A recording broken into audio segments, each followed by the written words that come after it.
لبیک لبیک لبیک محمد صلی اللہ لبیک لبیک لبیک محمد صلی اللہ. اعوذ باللہ من الشیطان الرجیم. بسم اللہ الرحمن الرحیم. الصلاۃ والسلام علیک یا رسول اللہ وعلی آلک و اصحابک یا حبیب اللہ. محترم سامعین، السلام علیکم ورحمۃ اللہ وبرکاتہ. جیسا کہ میں نے عرض کیا تھا کہ انشاءاللہ اس مسئلے کو لے کر حاضر خدمت ہوگا کہ شب برات میں کن لوگوں کی مغفرت ہوگی اور کن لوگوں کی مغفرت نہیں ہوگی. تو اس حوالے سے کہ لمبی فہرست ہے اور مختلف روایات ہے اور اس کا تفصیلی بیان ہے. ان تمام روایات اور احادیث کو اگر بیان کروں تو کافی وقت درکار ہے. تو لہٰذا علماء نے جو اپنی اپنی کتابوں میں جو ذکر کیا تھا اس کو میں نے جمع کر کے ایک فہرست تیار کر دی کہ وہ کون لوگ ہیں جن کی مغفرت نہیں ہوگی. تو آپ سے گزارش ہے کہ آپ ہمارے اس چینل کو سبسکرائب کر لیں، بیل آئیکن کو پریس کر دیں تاکہ ہر ویڈیو کی نوٹیفیکیشن آپ کو ملتا رہے.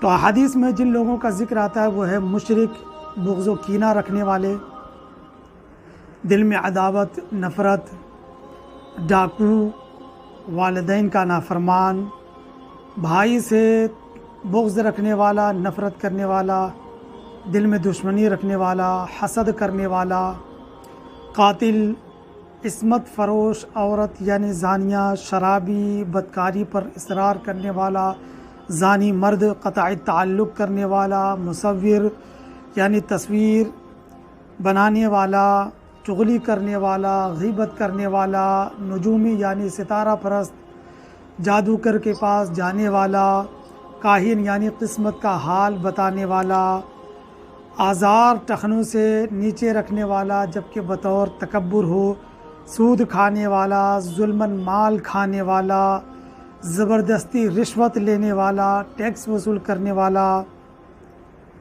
موسیقی بجانے والے یعنی طرح طرح کے یہ جو آج کے دور میں ڈی جے اور یہ سب باجے وغیرہ نکلے، حقوق العباد یعنی بندوں کی حق تلفی کرنے والے. اگر اس پر تفصیلی گفتگو کی جائے تو کافی وقت درکار ہے، لہٰذا چند باتیں میں عرض کر دیتا ہوں سمجھنے کے لیے. ایک حدیث پاک میں یہ ذکر آتا ہے کہ حضور نبی اکرم صلی اللہ تعالیٰ علیہ وسلم نے ارشاد فرمایا صحابہ کرام سے کہ کیا تم جانتے ہو کہ مفلس کون ہے؟ تو صحابہ نے عرض کیا یا رسول اللہ ہمارے نزدیک مفلس وہ ہے، یعنی مفلس یعنی تنگ دست، محتاج، غریب، بے بس، لاچار. تو کہا یا رسول اللہ ہمارے نزدیک مفلس وہ شخص ہے جس کے پاس درہم و دینار نہ ہو، مال و متاع نہ ہو، مال و اسباب نہ ہو، سامان نہ ہو، وہ شخص مفلس ہے. حضور صلی اللہ تعالیٰ علیہ وسلم نے ارشاد فرمایا کہ میری امت میں مفلس وہ شخص ہے جو بروز قیامت نماز، روزے، زکوٰۃ لائے گا لیکن ساتھ ہی ساتھ کسی کو گالی دی ہوگی، کسی کو تکلیف پہنچایا ہوگا، کسی کا ناحق قتل کیا ہوگا، کسی کا مال کھایا ہوگا. بروز قیامت وہ حقدار کھڑے ہوں گے اور اس کی تمام نیکیاں حقداروں میں تقسیم کر دی جائے گی، اور اگر اب بھی حقدار باقی ہوں گے تو ان کے گناہ اس پر ڈال دیا جائے گا اور فرشتوں کو حکم ہوگا کہ اس شخص کو جہنم میں داخل کر دو. حضور نبی اکرم صلی اللہ تعالیٰ علیہ وسلم کی بارگاہ میں ایک عورت کے متعلق سوال کیا گیا کہ یا رسول اللہ صلی اللہ تعالیٰ علیہ وسلم اس عورت کے متعلق حکم فرمائے کہ جو عورت نماز روزہ کی پابند ہے لیکن اپنی زبان سے پڑوسیوں کو تکلیف پہنچاتی ہے.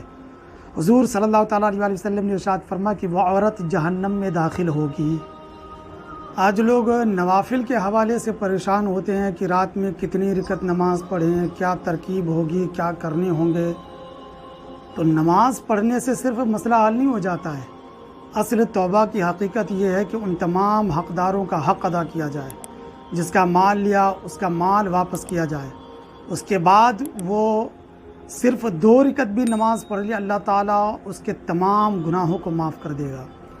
جو فہرست میں نے ذکر کیا تھا مختصر اسے سمجھنے کی ہم کوشش کرتے ہیں.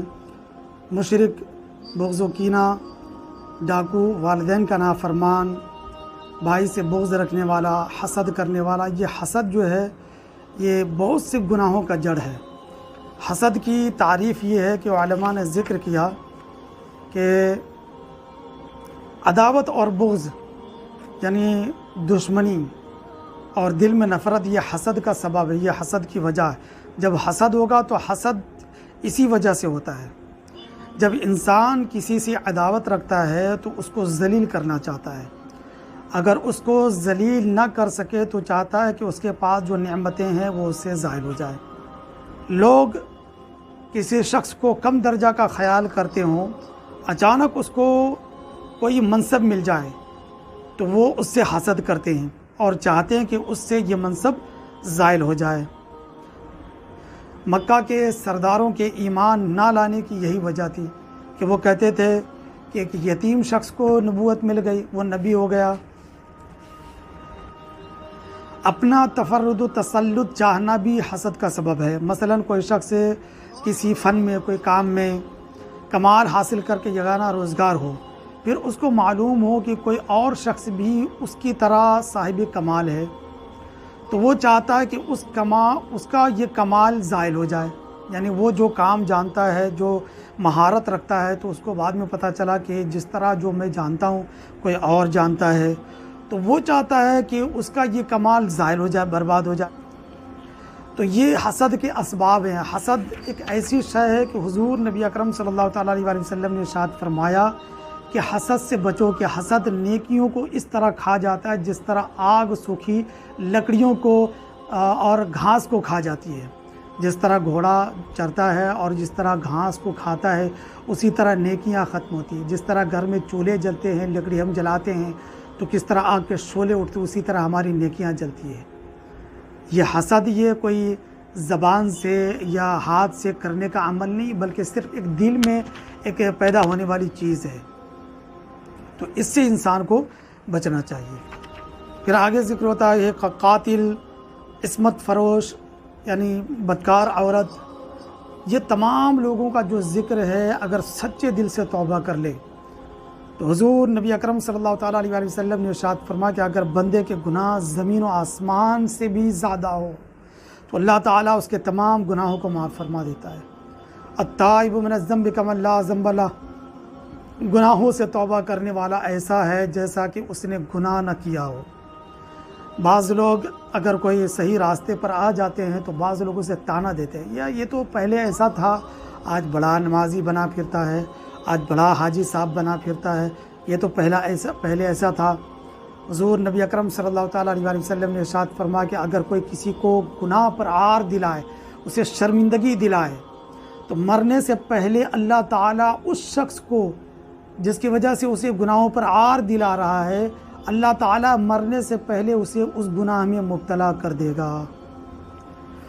شرابی، بدکاری پر اصرار کرنے والا یعنی حرام کام کرنے والا، خواہ وہ زانی ہو، بے نمازی ہو، پوری رات عبادت کر لی، پھر سے صبح میں وہی حال ہے، وہی بے نمازی پن ہے، وہی گناہوں میں آلودگی ہے، تو ان تمام چیزوں سے توبہ کر لی جائے اور اس پر یہ کامل کلی طور پر یہ ارادہ کر لیا جائے کہ اب یہ گناہ نہیں کروں گا، تو اس کا نام ہے توبہ۔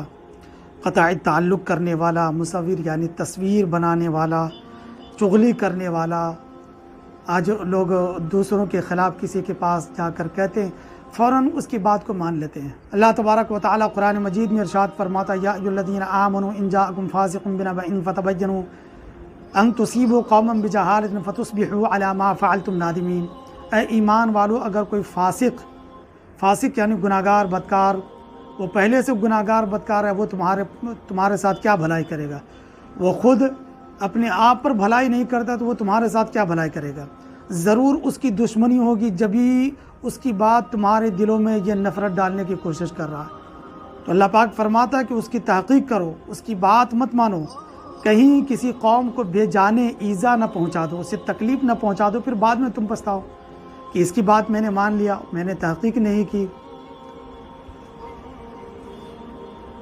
غیبت کرنے والا، نجومی، ستارہ پرست، جادوگر کے پاس جانے والا، کاہن یعنی قسمت کا حال بتانے والا، آزار ٹخنوں سے نیچے رکھنے والا جبکہ بطور تکبر ہو، سود خور، ظلماً مال کھانے والا، زبردستی رشوت لینے والا، جب تک یہ مال اس کو واپس نہ کر دے اس کی مغفرت نہیں ہو سکتی ہے۔